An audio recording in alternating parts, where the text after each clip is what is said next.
दो चरों में रैखिक समीकरण का क्वेश्चन दिया गया है 3x प्लस वाई और प्लस 7 बराबर 0 और x माइनस 7y माइनस 5 बराबर 0। इसमें से हमें x और y का मान हमें निकालना है। ठीक, तो इसके लिए हमें इसको करना है प्रतिस्थापन विधि से। किस विधि से? प्रतिस्थापन विधि से। ठीक, तो यहाँ से थोड़ा इसमें काम कर लेना है यहीं पे, तो यहाँ पे मिल जाएगा, यानी कि जो 7 है 7 को कर दिया जाए थोड़ा इधर, तो यहाँ पे आ जाएगा भाई 3x और प्लस वाई और यहाँ पे माइनस 7। ठीक, और यहाँ पे x और माइनस 7y और बराबर यहाँ पे 5, ये माइनस से प्लस में। ठीक, यानी कि 7 और 5 का पक्षांतरण हुआ, ये प्लस में था तो माइनस में आया, ये माइनस में था तो प्लस में आया। ये हो जाएगा हमारा पहला समीकरण और ये हमारा हो जाएगा दूसरा समीकरण। ठीक, अब हमें करना क्या है भाई, समीकरण 1 से, समीकरण 1 से नहीं समीकरण 2 से काम करें तो इसमें अच्छा रहेगा। तो इसमें हम लिख लेना है समीकरण 2 से। और किस विधि से करना है? प्रतिस्थापन विधि से। किस विधि से? प्रतिस्थापन विधि से। तो यहाँ पे हमें लिख देना है x माइनस 7y बराबर 5 है, तो समीकरण 2 से हम काम कर रहे हैं इसमें। तो यहाँ पे आ जाएगा x और बराबर और यहाँ पे 7y और प्लस यहाँ पे 5। ठीक, 7y माइनस में है, पक्षांतरण के बाद ये आया प्लस में 7y। ठीक, बराबर के इधर माइनस 7y और बराबर के इधर गया, बराबर के इधर गया, तो ये हो गया भाई प्लस में। ठीक, तो इसको हम कहेंगे भाई समीकरण 3। ये है समीकरण 3। अब समीकरण 3 से x का मान उठा के समीकरण 1 में रख दिया जाए तो देखते हैं इसमें क्या आएगा। तो इसमें लिखना है हमें समीकरण 3 से x का मान समीकरण 1 में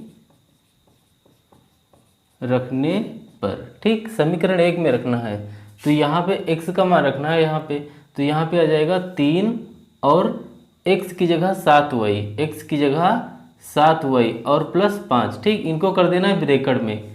ठीक, x की जगह ये लिख देना है क्योंकि x के बराबर 7y और प्लस 5 है, और यहाँ पे प्लस और यहाँ पे y और बराबर यहाँ पे माइनस 7। अब थोड़ा इसमें और काम कर लेना है। यहाँ पे 3 सत्ते 21, यहाँ पे आ जाएगा 21y और प्लस 3 पचे 15 और यहाँ पे प्लस y बराबर यहाँ पे माइनस 7।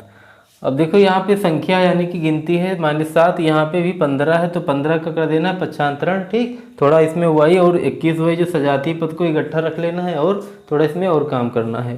ठीक, और 15 का कर देना है पक्षांतरण, तो यहाँ पे आ जाएगा भाई 21y और प्लस y। ठीक, 21y और प्लस y और यहाँ पे आ जाएगा -7 और यहाँ पे -15। ठीक, ये माइनस में और ये भी प्लस से हो जाएगा, माइनस में पक्षांतरण हुआ है ना, बराबर के इधर था, बराबर के ये इधर गया, कौन? 15। ठीक, अब यहाँ पे 21 और 21 यानी कि टोटल में यहाँ पे 22y और बराबर कितना? -22। ठीक, अब यहाँ पे 22 एकम 22 और यहाँ पे 22 एकम कट रहा है ना, तो यहाँ पे y का मान कितना आ जाएगा? -1। y का मान कितना आया? -1। अब y का मान उठा के समीकरण 3 में रख देना है इनका।